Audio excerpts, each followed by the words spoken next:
Let me meet everybody. It's Michele Marie Dalene. I'm setting up some of the audio gear for Chris Plus.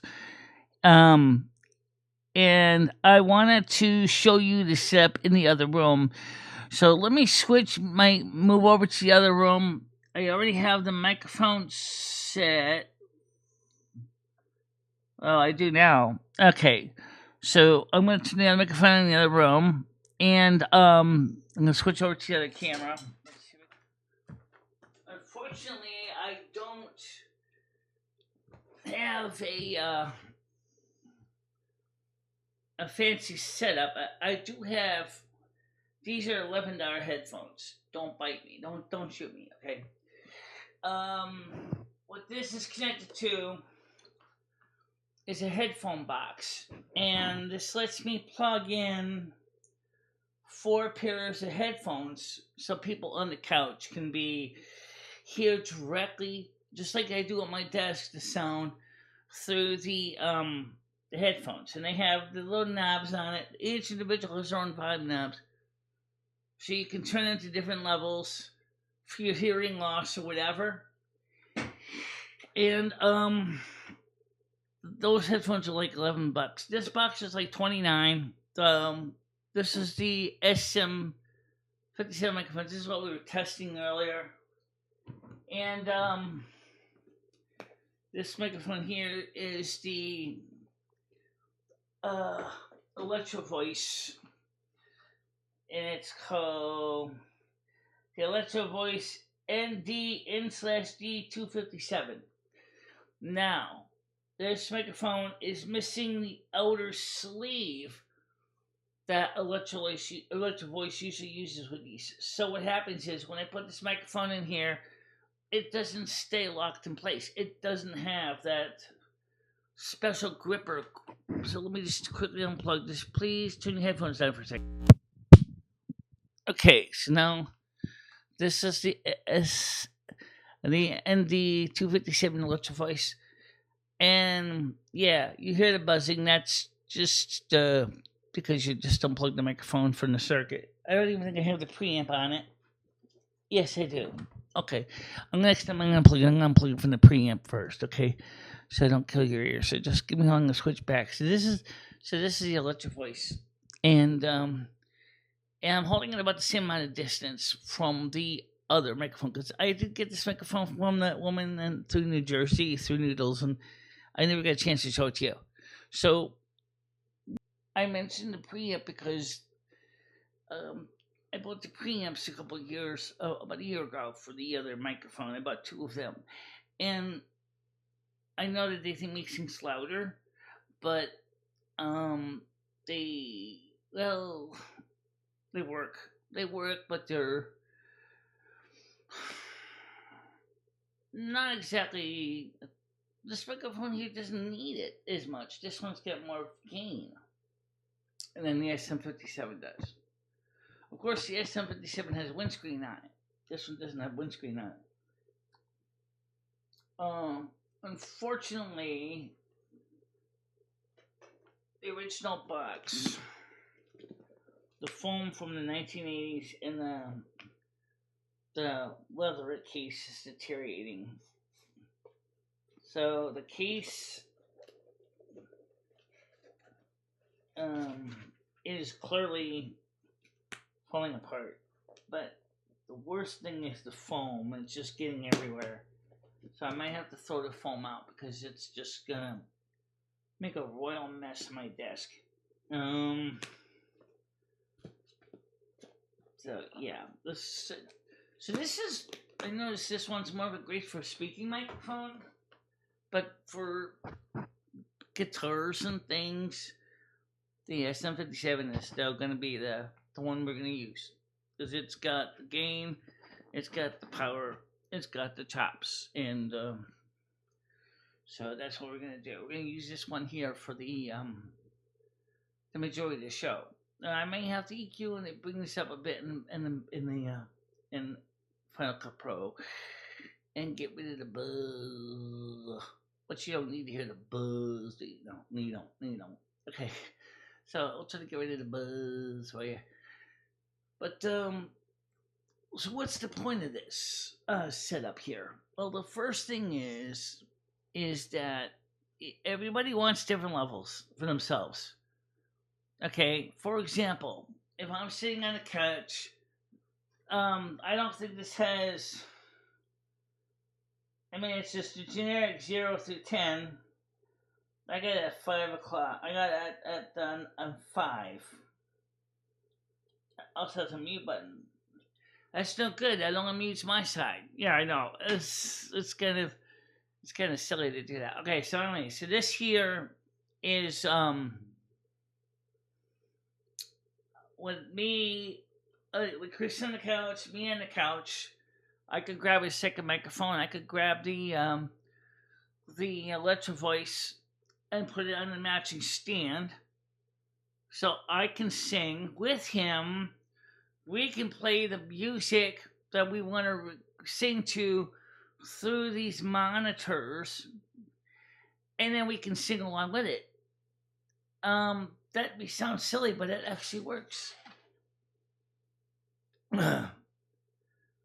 So some of you might be saying, well, why don't you use a condenser microphone? Well, a condenser works fine, but this is not a treated room. There's no foam panels on the wall.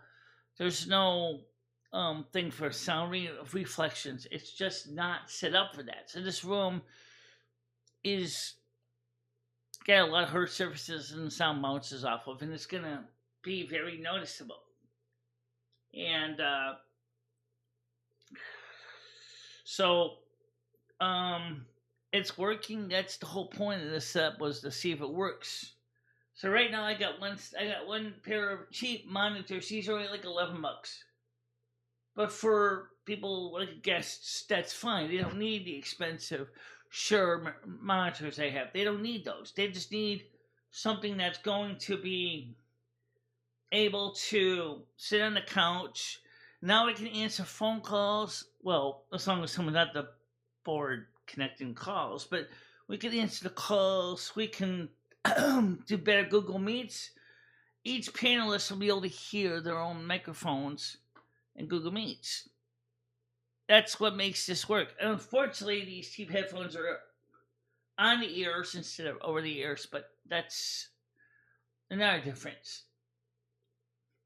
So, that makes it great. Now, Chris can be here, strumming his guitar. He's got this boom microphone, so he can turn it down to his guitar.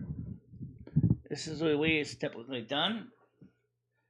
Here he is holding guitar, right where the sound comes out the mic hole, and he's strumming along, blah blah blah blah, playing his favorite song, whatever, and it's gonna come through, and you can still hear him because he's got a powerful voice. So even if I move the microphone up this way, that's why some professionals will actually have two mics on a musician, because the microphone is pointed towards his acoustic guitar, and then he has a second microphone pointed up here. And that works out pretty well, where you can put that called the sweet spot in the middle, which is something like here. So you can still hear the guitar, but because this is a cardioid, it's going to have roll off right here in the bottom.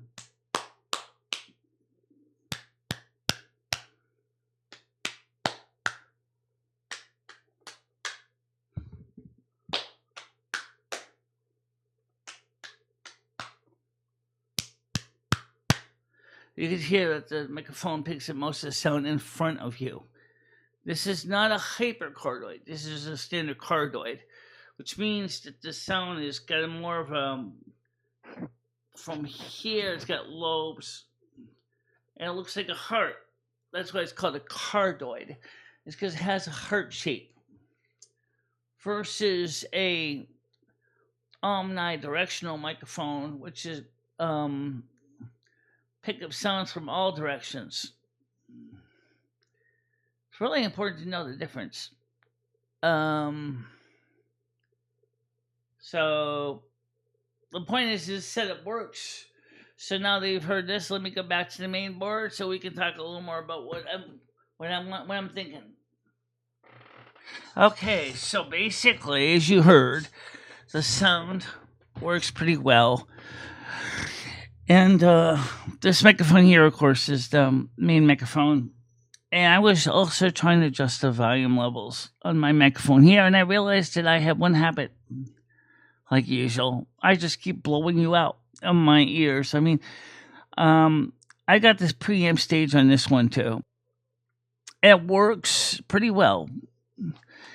And so, I mean, the thing is for Chris is the preamps, we may or may not need it with him, but we'll give it a fair shake and see how it works. It's not perfect. Nothing's perfect. But because the fact is we can play music directly to the or on the ear studio monitors. Let's call them on the ear. They're not in ear studio monitors, but they're on ear. You can actually have each guest, as I said, has their own level. They can turn it up and turn it down. If they think the headphones are too soft, they turn it up. If they think they're too damn loud, they turn them down. And that doesn't affect the rest of the people because each person gets their own pair of headphones to use. That's pretty cool. And it uses both 3.5 millimeters, 6.35 millimeters, and the input device has the 3.5 millimeters, 6.35 millimeter TRS, and 2 RCA jacks, right and left. The adapter that came with the kit is 2.5 amps. I don't think it really needs 2.5 amps, but that's what it comes with. Okay. And for right now, I'm not gonna worry about the adapter. It just works. So that's the thing.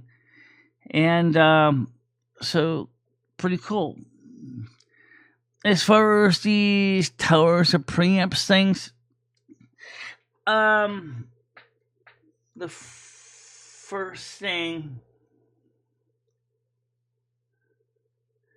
is that they do amplify, which these adapters already have. This microphone has one already, and we've been using these for the studio. And okay, here's why. For these microphone, but the only reason we use it with this microphone is I gotta be able to really, really, really be dominant. Because if you guys realize that in the chat sometimes I gotta basically speak over everybody else, and that if I could set it up to the proper level without having to blow everybody's ears in the process, I would prefer that. But to do that the right way, I have to turn it to about here. Power punch proximity profile. Power punch profile proximity. That's where the other preamp level set for right now. With the preamplifier on. But for me, I just turn it up all the way because the microphone is sitting all the way over here anyway. Usually it's further back, like that. So that usually works pretty well. Maybe I'll just upload it as it is, but just remove the buzz so you don't have to listen to that. But for now, that's all I want to show you. So see you later. Bye bye. In the summer